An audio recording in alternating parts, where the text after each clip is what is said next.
முதல்ல எல்லாருக்கும் நன்றி தெரிவிச்சுக்கிறேன். ரொம்ப ரொம்ப தேங்க்ஸ் வீடு தேடி வந்ததுக்கு.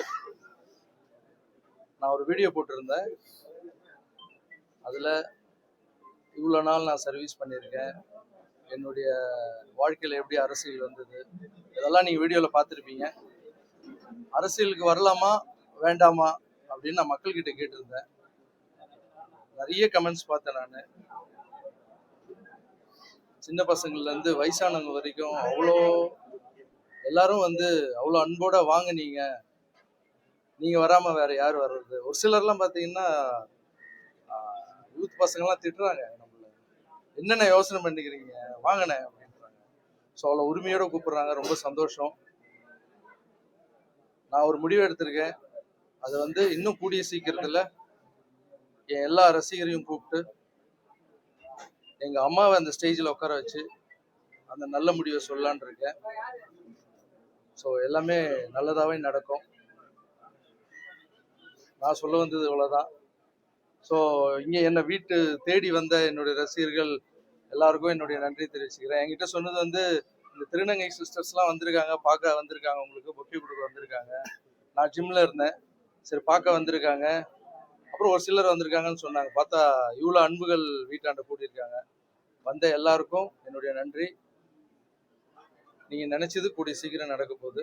தேங்க்யூ. நீங்க என்ன கேள்வி இருந்தா நீங்க அரசியலுக்கு வரப்போறீங்களா இல்லையா, இதை முதல்ல தெளிவுபடுத்தணும்ன்றது மக்கள் எதிர்பார்க்கறாங்க. சார், நான் கமெண்ட்ஸ் எல்லாம் படிச்சேன். நான் ஒரு நல்ல முடிவு எடுத்திருக்கேன். அதை என் ஃபேன்ஸ் எல்லாரையும் கூப்பிட்டு எங்க அம்மாவை அந்த ஸ்டேஜில் உட்கார வச்சு அந்த முடிவை சொல்றேன். இன்னொரு விஷயம் என்னன்னா, நிறைய பேர் கேட்குறாங்க, வர்றதுன்னா வர வேண்டியதானே, ஏன் நீங்க மக்கள் கிட்ட கேட்டுட்டு இருக்கீங்கன்னு. மக்கள் தீர்ப்பே மகேசன் தீர்ப்புன்னு எதுவும் சொல்லியிருக்காங்க. அப்புறம் ஒரு சிலர் கேட்க மாட்டாங்க மக்கள் கிட்ட. நான் கேட்பேன். அது என்னுடைய ஐடியா. நான் என்ன நினைக்கிறோன்னு அப்படிதான் வாழ முடியும். மற்றவங்க என்ன சொல்றாங்களோ அதுக்கேற்ற மாதிரி வாழ முடியாது. புரியுதுங்களா? மக்கள் கிட்ட ஏன் கேட்கணும்? இவ்வளோ நாள் வீட்டில் அம்மா கிட்ட கேட்டோம், என் தம்பி கிட்ட கேட்டோம், எல்லா உறவுகிட்டையும் கேட்குறோம். ஸோ தாய்க்கு நிகராக நினைக்கிற என்னுடைய மக்கள் கிட்ட கேட்கறதுல என்ன தப்பு? இவ்வளோ நாள் என் கூட டிராவல் பண்ணி வந்திருக்காங்க என் ரசிகர்கள். அப்புறம் திருநங்கை தங்கைகள் கூட நேற்று பேசினேன், என்னுடைய மாற்றுத்திறனாளிகளாலும் கூட பேசினேன். எல்லாருக்கும் பேசி ஒரு வார்த்தை கேட்கறதுல அவங்களுக்கு மரியாதை கொடுக்கறதுல என்ன கெட்டு போகுது? ஸோ நீங்க ஏன் கேட்குறீங்கன்ற கேள்வி கேட்குறீங்கல்ல, அது உங்க விருப்பம், நீங்க கேளுங்க. நான் இனிமே எதனா செய்யறதுன்னா மக்கள் கிட்ட கேட்டு தான் செய்வேன். அதுக்குன்னு சின்ன சின்ன விஷயம்லாம் இல்லை. ஏதோ ஒரு பெரிய முடிவு எடுக்கணும்னா மக்கள் கிட்ட கேட்பேன். இது ஏன் ஸ்டைல். ஆல்ரெடி நீங்க அரசியல்ல இருக்கிறதா தான் நாங்க புரிஞ்சோம். இந்த ஒரு மாசம் தாவேக அரசு நீங்க எப்படி பாக்குறீங்க, எப்படி மதிப்பிடுறீங்க, அவங்களோட செயல்பாடுகள் எப்படி இருக்கு? புரியல சார். தமிழக வெற்றி கழக அரசு, விஜய் தலைமையிலான அரசு ஒரு மாசம் கடந்து இருக்கு, முடிச்சிருக்காங்க. அவங்களுடைய செயல்பாடுகள் எப்படி இருக்குன்னு பாக்குறீங்க, எப்படி மதிப்பிடுறீங்க? இந்த ஒரு மாசமா நான் பார்த்துட்டு தான் சார் இருக்கேன். இந்த அரசு என்ன பண்றாங்க, அவங்களுடைய செயல்பாடுகள் எப்படி இருக்குன்னு தான் உங்களுடைய கேள்வி. என்னை பொறுத்த வரைக்கும் ரொம்ப நல்லா இருக்கு, சூப்பராகவே இருக்குன்னு சொல்லலாம். அதுக்கு முக்கியமான காரணம் என்னன்னா, ஒரு விஷயம் என்ன ரொம்ப இம்ப்ரெஸ் பண்ணுச்சு. கோவில் முன்னாடி இருக்கிற மதுக்கடையை மூடுறதுன்னு, ஸ்கூல் பசங்க ஸ்கூலுக்கு முன்னாடி மதுக்கடையை மூடுறதுன்றது எனக்கு ரொம்ப பிடிச்சிருந்தது. அப்புறம் இந்த கல்வித்துறை அமைச்சர் அவருடைய நடவடிக்கை, அப்புறம் அறநிலைத்துறை அமைச்சர் அவருடைய நடவடிக்கை, இதெல்லாம் வீடியோவில் பார்க்குறோம். உங்களை மாதிரி தான் நானும் பார்த்துட்டு இருக்கேன். ஸோ அவங்களுக்கு கொஞ்சம் டைம் கூட தேவைப்படுது சார். இப்போ நம்ம ஒரு புதிய ஏரியாவில் போய் நம்ம ஒரு வாடகை வீட்டுக்கு போகிறோம்னு வச்சுங்களேன். அந்த வாடகை வீட்டுக்கு போனவொடனே வீடு பார்க்கும்போது நல்லா இருக்கும் சார். ஓனர் கீ கொடுப்பாரு. வீட்டுக்குள்ளே போனாதான் எங்கே பைப்பு சரியில்லை, எங்கே ஃபேன் சுற்றலை, எந்த இடத்துல பெயிண்ட் அடிச்சு கொட்டுது, உள்ளே போன பெருசாக சார் தெரியும் நம்மளுக்கு. ஸோ அந்த மாதிரி ஒரு வீட்டுக்கு போகிறதுக்கே அப்படி இருக்கு. ரோட்டில் இருக்கிற தெருநாய் கூட நம்மளை பார்த்தா கத்தும், யார் இது புது ஆள் வந்திருக்காங்க அப்படின்னு. அந்த தெருநாய் இருக்குல்ல, அதுக்கு பிடிச்ச பிஸ்கெட் போடணும். ஒரு சில தெருநாய்ங்கெல்லாம் பார்த்தீங்கன்னா பிஸ்கெட் சாப்பிடாது, பிரியாணி தான் சாப்பிடும், நான்வெஜ் தான் சாப்பிடும். அதுக்கு பிடிச்ச மாதிரி செஞ்சு அதை போட்டு அது நம்மளை கத்தாம பார்த்துக்கணும். ஒரு நாய்க்கோ ஒரு வீட்டுக்கே இவ்வளோ ஆகுதுன்னா, ஒரு நாட்டை கொடுத்துருக்கீங்க, கொஞ்சமாவது டைம் கொடுங்க, பாசிட்டிவா திங்க் பண்ணுங்க. புதுசா அரசு வேணும், மாற்றம் வேணும், மாற்றம் வேணும்னு கேட்குறீங்க. மாற்றம் வந்துடுச்சு, மாற்றத்துக்கு கொஞ்சமான டைம் கொடுக்கணும்வா? ஒரு வாடகை வீட்டுக்கே நம்மளுக்கு இவ்வளோ கஷ்டப்பட வேண்டியது இருக்கு. ஒரு அரசாங்கத்தை புதுசாக கொடுத்துருக்காங்க. ஸோ என்னை பொறுத்த வரைக்கும் அவங்களுக்கு கொஞ்சம் டைம் கொடுத்தா நல்லதுன்னு நினைக்கிறேன். எதிர்கட்சிகள் அதுக்குள்ள கடுமையான விமர்சனங்களை முன்வைக்கிறாங்க சார். கடுமையான விமர்சனங்கள் அவங்க முன்வைக்கிறதுக்கு ரீசன் என்னன்னா, என்னை பொறுத்த வரைக்கும் சார், நான் எது இருந்தாலும் மனசில் படுறது ஓப்பனாக பேசுவேன். அதுக்கு பொறாமை தான் சார் காரணம். ஏன்னா விமர்சனங்கள் நம்ம வைக்கிறதுக்கு முன்னாடி நம்ம என்ன செஞ்சோம் அப்படின்னு கொஞ்சம் யோசனை பண்ணிட்டு விமர்சனங்கள் வச்சா நல்லா இருக்கும். கொஞ்சம் டைம் கொடுங்க சார். என்னை பொறுத்த வரைக்கும் என்னன்னா கொஞ்சம் டைம் கொடுத்தா நல்லா இருக்கும். சார் திருச்சி கிழக்குல நீங்க போட்டியிட போறீங்களா? திருச்சி கிழக்குல போட்டு சார், நான் முதல்ல அரசியல் வரனா இல்லையான்னு நான் எங்க அம்மா முன்னாடியும் எங்க ரசிகர் முன்னாடியும் சொல்றேன்னு சொல்லியிருக்கேன். அது சொன்னப்புறம் அதை பத்தி பேசுவேன். சரி, உங்களோட அரசியல் வருகை அறிவிச்சதுக்கு அப்புறம் எதை நோக்கி நீங்க பயணம் பண்ண போறீங்க? உங்க ரசிகரோட பெரும்பாலான கருத்து தாவேக்காக அப்படின்னு சொல்றாங்க. கமெண்ட்ஸ்லயும் தாவேக்காங்கிற பதிவு வந்து அதிகமா இருக்கு. எப்படி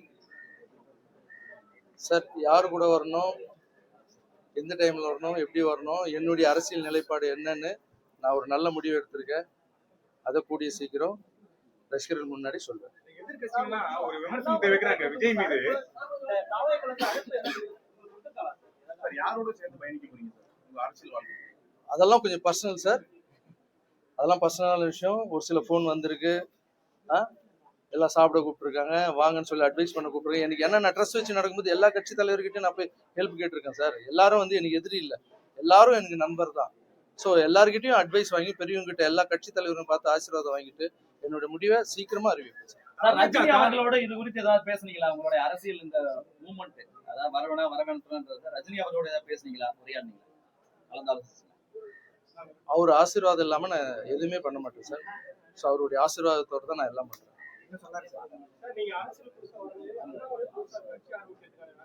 ஏன் சார், புரியல. அண்ணாமலை அவர்கள் புதிய இயக்கத்தை தொடங்குறதுக்கு திட்டமிட்டிருக்காரு. அண்ணாமலை யார் வேணா வரலாம் சார், நல்லது பண்ணுறதுக்கு யார் வேணா வரலாம்ல. ஸோ அண்ணாமலை சார் மட்டும் இல்லை, அவர் நல்லா படிச்சவர், நல்ல அரசியல் புரிதல் இருக்கிறவர். ஸோ புது ஆளுங்க வர்றது நல்லது தானே sir. All the best. Rajini sir சந்திக்கிறதுக்கு வாய்ப்பு இருக்கா?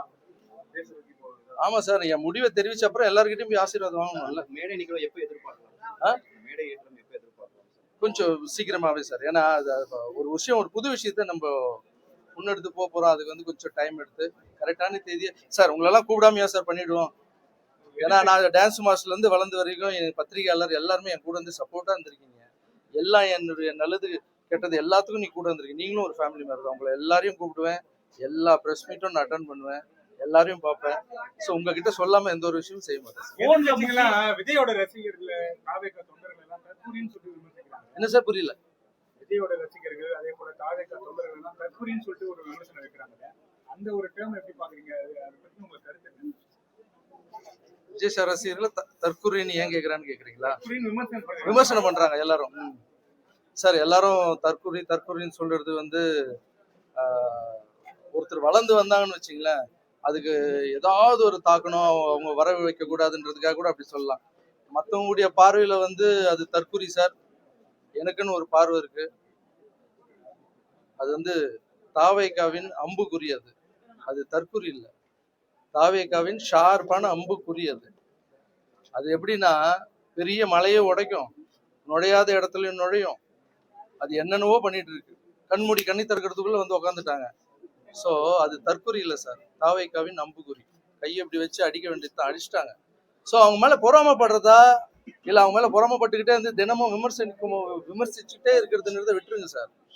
யாரா இருந்தாலும் அவங்க எப்படி ஜெயிச்சாங்க, நம்ம என்ன பண்ணல, அவங்க என்ன பண்ணிட்டு இருக்காங்க, அவங்கள விட நம்ம எப்படி ஜெயிப்போம், மக்கள் கிட்ட போய் சொல்லுங்க. அவங்க நீங்க என்ன பண்ண போறீங்க, அடுத்து வந்து நீங்க எங்க மிஸ் பண்ணீங்கன்றத போய் மக்கள் கிட்ட சொல்லுங்க.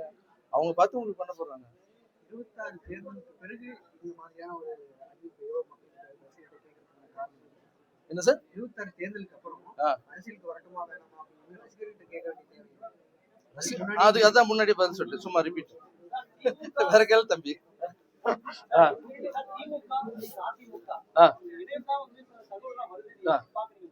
இல்ல சார், அதெல்லாம் ரூமர் சார். ரூமருக்கெல்லாம் பதில் சொல்ல முடியாது சார். ஏன்னா நம்ம வந்து எந்த விஷயம் வந்து வெளிப்படையா அவங்க சொல்றாங்களோ அதுக்கு தான் சொல்ல முடியும்.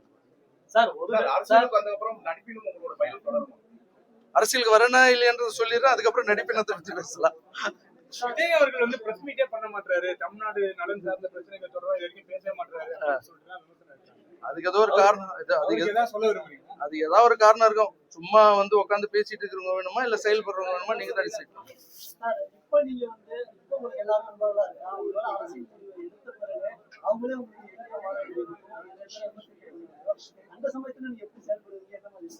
சார் இப்போ இருக்கிற எல்லா அரசியல் கட்சி தலைவரும் நான் அண்ணனா பார்க்குறேன், என்னுடைய அப்பாவை பார்க்குறேன், வயசானவங்க எல்லாருமே வந்து எனக்கு வந்து ஒரு சொந்த மாதிரி தான் சார் பார்க்குறேன். ஒருவேளை நான் என்னுடைய அரசியலுக்கு நான் வந்து என்னுடைய நிலைப்பாட்டை எடுத்து வைக்கும்போது அவங்க என்ன இப்போ மட்டும் நான் அடிக்கலைன்னு நினைக்கிறீங்க?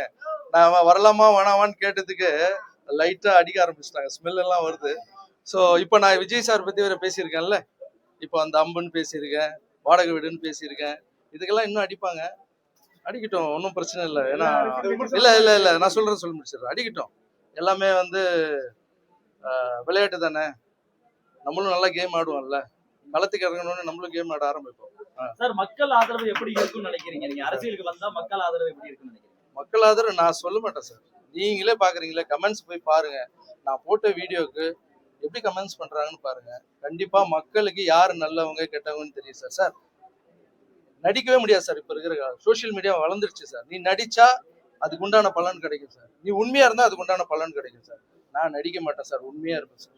சில வருஷத்துக்கு முன்னாடி வந்து உங்களுக்கும் திரு சீமான் அவர்களுக்கும் ஒரு கருத்து மோதல் இருந்தது, அது தீர்ந்துருச்சா? இல்ல அவரையும் நீங்க அண்ணனா தான் பாக்குறீங்களா? இல்ல அவரை போய் சந்திப்பீங்களா? அதான் சொல்ல வீடியோலயே சொல்லிட்டேன்ல சார், சீமான் சார் வந்து ஃபர்ஸ்ட் பிரச்சனையா இருந்தது, அதுக்கப்புறம் ஜிகர்தண்டா பார்த்தேன், அவர் தான் அன்பு, எது கொடுத்தாலும் அதீதமா இருக்கும். அண்ணன் ஃபோன் பண்ணி பேசினார், எல்லாம் டீட்டெயிலா சொல்லியிருக்கேன் சார். இங்க அரசியலுக்கு நான் வர்றது வந்து சண்டை போடுறதுக்கு வரல சார், வெறுப்பு அரசியல் பண்றதுக்காக வரல. மக்களுக்கு என்னால முடிஞ்சது பண்ணிட்டு இருக்கேன். இதுக்கப்புறம் வந்தா அதுல எப்படி எல்லாம் பண்ண முடியும்ன்ற ஒரே ஒரு ஆசை தான் சார். இதுக்கப்புறம் இங்க வந்து பணம் சம்பாதிக்கணும், இல்ல இது வந்து பதவியில உட்காந்துக்கணும், அதுக்கெல்லாம் வரல சார். எனக்கு தெரிஞ்ச ஒரு 100 மாற்றுத்திறனாளிக்கு பண்றேன்னா அங்க வந்தேன்னா 1,00,000 மாற்றுத்திறனாளிக்கு பண்ணுவேன் சார். எனக்கு தெரிஞ்ச கஷ்டப்படுறவங்க, சாப்பிட்றவங்க, ஒருமை நிலையில இருக்கிறவங்களுக்கு இப்ப முடிஞ்சு 1,00,000 பேருக்கு பண்றேன், அங்க வந்து கோடி மெம்பருக்கு என்னால பண்ண முடியும் சார். சார் பணம் லைஃப் இல்லை சார், வாழும்போது மனுஷன் எப்படி வாழ்ந்தான் எப்படி செத்தான்றது தான் சார். நான் சாகும்போது ஊரே அழும் சார். Thank you so much.